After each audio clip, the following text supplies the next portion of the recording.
Bien bonjour à toutes et à tous, ici The Marvelman. Aujourd'hui on se retrouve pour ce 74e récap de Marvel News. Donc je fais le récap toutes les news Marvel qu'on a à la semaine, c'est parti. Déjà on va commencer avec Daredevil Born Again, alors on a eu beaucoup de photos de tournage.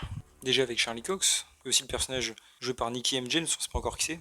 Donc il y avait pas mal et tout devant des tribunaux, d'autres où il marche dans la rue, des vidéos aussi que je vais vous afficher.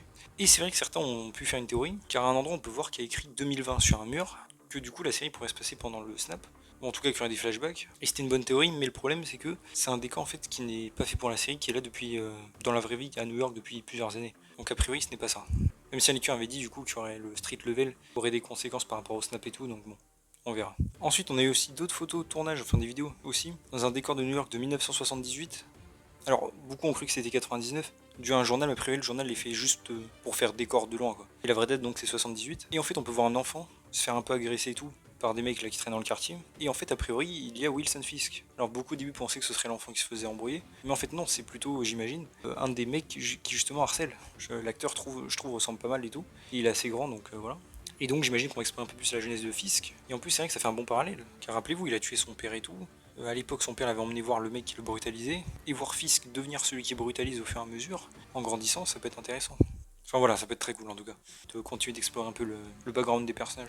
On a aussi Michael Gandolfini qui a dit redit qu'il est très content de faire la série, et que les gens allaient être très contents de revenir à Hell's Kitchen et dans ce monde, rappelant évidemment que c'est la suite. Et d'ailleurs, l'ancien showrunner de Daredevil a dit lui aussi que en fait, cette série était une saison 4, même si évidemment elle avait un nouveau nom, et que de toute manière tout sera lié. Ensuite, ça je rajoute un peu dernière minute. On a eu des photos de tournage à Times Square par rapport à une nouvelle année, donc qui va être dans Daredevil. Et ce qui est assez cool, c'est qu'on peut voir du merchandising dedans par rapport à Fisk et aussi à PIM Technology, qui est maintenant dirigé par la Gap, qui sous-entend donc que Daredevil se passerait, j'imagine, après Ant-Man 3. C'est assez intéressant d'ailleurs de voir PIM, enfin la société en tout cas de maintenant de Hope dans le truc de Fisk. Et on peut voir aussi un mec avec un costume Spider-Man. Est-ce que c'est pour sur le tournage un mec qui était comme ça ou un petit clin d'œil, on verra. Aussi, je le rajoute là, c'est Michael Gandolfini qui a encore parlé, qu'on allait retrouver, il a dit qu'on allait retrouver la version de Daredevil qu'on connaît et aime, rappelant encore une fois que c'est bien le même, mais qu'évidemment là cette fois-ci sera beaucoup plus lié au reste qu'avant, logique. Et il a aussi dit par rapport à son personnage que le seul truc qu'il pouvait dire c'est qu'il venait de Staten Island. Encore une fois les théories, soit qu'évidemment il joue un des fils de Fisk, son fils bâtard j'imagine, donc Butch. D'ailleurs je sais pas s'il vient de Staten Island dans les comics. Ensuite pour Ironheart aussi on a l'actrice qui a dit qu'elle sera présentée de manière très différente que dans Black Panther, radicalement même. Et a priori aussi, d'après des rumeurs, elle aurait 3 armures dans la série. Ensuite, pour Captain America New World Order, on a commencé, le tournage a commencé et du coup on commence à avoir des photos. On a eu certaines du coup de Sam Wilson, aussi de Joaquin Torres et aussi de Sabra, donc qui sera un nouveau personnage. Aussi on a Harrison Ford qui arrive à Atlanta, donc on n'a pas encore de photo de lui mais ça arrivera. Ensuite pour Thunderbolt, on a aussi Florence Pugh qui a dit qu'elle était très contente de pouvoir rejouer, qu'elle se sentait reconnaissante et qu'elle allait se donner à fond. Ensuite pour les Gardiens de la Galaxie volume 3, en petit peu à part on a eu des designs alternatifs pour Mantis qui ont été révélés dans un documentaire, enfin qui était prévu pour le 2, hein. Assez cool je trouve. Et aussi le film apparemment fera donc 2h29 d'après une salle de cinéma qui vend des tickets. Pour Loki saison 2 aussi en vite fait apparemment, rumeur que ça sorte en août. Aussi Owen Wilson a dit lui qu'il pensait que ça sortirait soit fin été soit septembre, ça coïncide.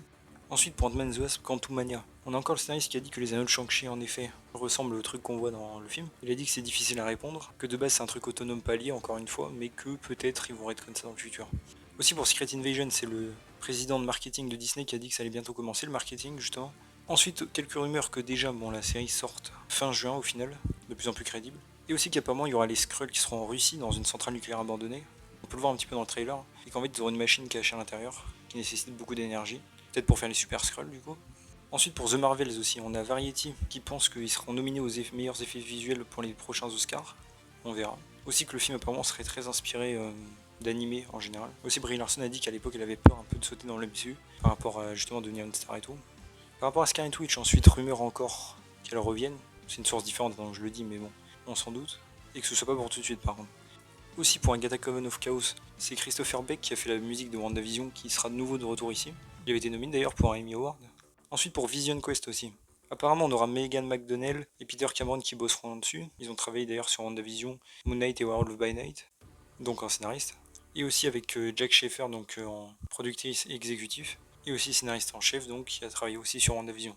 Aussi pour What If saison 2, c'est Laurence Fishburne qui a dit qu'il reviendrait doubler son personnage donc de Goliath. Et que dans What If il aura donc ses pouvoirs. C'est marrant parce que la semaine dernière je vous disais qu'il sera bien plus argent dans le MCU. Pour Avengers Secret Wars aussi, encore une nouvelle rumeur que le film soit divisé en 2 parties, on verra. Et aussi rumeur que Nia DaCosta, donc qui va faire The Marvels, ne soit pas sur la liste pour réaliser. Aussi par rapport à Spider-Man, mon mini anecdote, c'est William Dafoe qui pense être le meilleur bouffon vert parce qu'il a été le premier à le faire jouer. Bon, évidemment, moi je suis d'accord, mais je trouvais ça marrant. Aussi pour Spider-Man Across the Spider-Verse, rumeur qu'on voit vite fait Donald Glover, qui avait joué vite fait Aaron Davis en live action dans Homecoming, et bien qu'on le voit justement en prowler, donc avec le costume, qui fasse un petit caméo en live action, donc vite fait. Sans que ça dise de rien sur le MCU en soi, mais un petit caméo quoi. Ensuite pour Deadpool 3 aussi, rumeur encore beaucoup plus fiable, qu'on ait bien Mobius dans le film, ainsi aussi que Miss Minute, et que le film soit essentiellement en fait Deadpool contre le TVA, sans savoir du coup si Loki reviendra. Franchement ça peut être très intéressant. Aussi un peu dernière minute, c'est l'acteur de Shatterstar qui était en Deadpool 2 qui a retweeté justement les rumeurs. Et l'actrice de Miss Minute a dit qu'elle ne savait rien par rapport à ça, mais qu'elle serait chaude de participer. Et aussi on a le castaner de Hugh Jackman qui a dit qu'il s'entraînait, qu'il était prêt à défoncer Ryan Reynolds. Ensuite par rapport au futur du MCU, une news que vous avez sans doute vu, c'est Victoria Alonso donc c'est parti, donc il s'est fait virer de Marvel Studios. Donc je rappelle quand même qu'elle était vice-présidente, ça fait 17 ans qu'elle était là-bas, dès 2006 pour construire le MCU. Elle était le bras droit un peu de Kevin Feige. C'est vrai qu'apparemment donc il y avait des rumeurs qu'elle maltraite beaucoup les équipes de VFX, pouvant les faire bannir d'Hollywood par exemple s'ils travaillaient mal, leur donner une charge de travail de ouf. Et ce serait peu a priori la raison pour laquelle elle a été virée. Et apparemment c'est les hauts dirigeants de Disney qui ont viré comme ça. Et apparemment elle aurait été surprise et Kevin Feige lui ne serait pas interposé, car apparemment lui-même s'embrouillerait pas mal avec elle. Et aussi Luis Desposito donc qui est co-président je crois de Marvel Studios. Donc bon on verra comment ça va changer la structure puisque c'est vrai qu'elle était là quand même depuis le début. Donc on verra. Je rappelle aussi qu'elle ne voulait pas qu'il y ait les X-Men. Dans le MCU en tout cas qui s'appelle pas les X-Men parce que c'était dégradant, je sais pas quoi, et qu'il n'y avait pas que des hommes. Donc espérons qu'on ait au moins les X-Men maintenant. Aussi, ça je le rajoute dernière minute, c'est qu'apparemment Victoria Alonso aurait brisé en fait son contrat avec Marvel Studios en travaillant pour un autre studio sans demander la permission. Donc ça peut être une des raisons pour laquelle elle s'est fait virer. Aussi apparemment le rythme de sortie de projet va passer de là actuellement de plus ou moins 4 séries et 4 films par an à la place 2 séries et 3 films par an. Perso je trouve ça assez raisonnable et ça leur laisse plus de temps. Et on a aussi 2 nouvelles sociétés de production qui ont été créées pour tourner au Royaume-Uni dans le futur, donc des projets j'imagine Deadpool et 4 Fantastiques, mais bon, on verra. Et voilà c'est déjà tout pour ce 74e récap de Marvel News. J'espère que ça vous a plu, si c'est le cas n'hésitez pas à vous abonner, liker, commenter, partager, activer la cloche. À me suivre sur mes sociaux et mon Discord, vous avez les liens en description. À le faire si vous pouvez maintenant sur Utip et Tipeee. Et on se retrouve bientôt pour une nouvelle vidéo. Salut tout le monde.